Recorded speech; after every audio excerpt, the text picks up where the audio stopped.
Hi, నేను ఈరోజు మీకు ఒక కథ చెప్పాలనుకుంటున్నాను. ఒక గిన్నెలో ఉన్న నీళ్ళల్లో ఒక కప్ప దూకింది. ఆ గిన్నె స్టవ్ మీద ఉంది. ఇప్పుడు స్టవ్ అంటించారు. స్టవ్లో ఉన్న నీళ్లు నెమ్మదిగా వేడెక్కుతున్నాయి. ఆ కప్ప వేడికి తట్టుకుని నిలదొక్కునే ప్రయత్నం చేస్తుంది.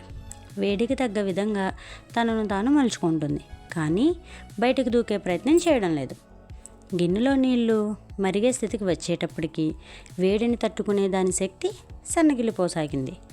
అప్పుడు ఆ కప్ప బయటికి దూకే ప్రయత్నం చేసింది, కానీ దానివల్ల కాలేదు. అప్పటికే దాని సర్వశక్తులు వాడేసింది. కొద్దిసేపటికే కప్ప మరుగుతున్న నీళ్ళలోనే చనిపోయింది. కప్ప చనిపోవడానికి కారణం ఏమిటి? మనం అనుకుంటాం అది ఆ మరుగుతున్న నీళ్ళ వల్ల అని. కారణం అది కాదు. నిజమేమిటంటే, బయటికి ఎప్పుడు దూకి ప్రాణాలు కాపాడుకోవాలో నిర్ణయించుకునే సామర్థ్యం కోల్పోవడం వల్ల.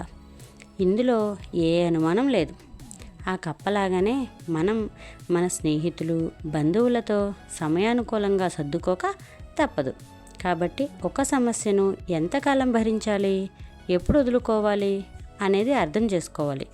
కొందరు మనల్ని అన్ని విధాలుగా భౌతికంగా, మానసికంగా, ఉద్వేగపరంగా, ఆర్థికంగా వాడుకోవాలని చూస్తారు. మనం ఎంత అవకాశం ఇస్తే అంతా వాడుకుంటారు.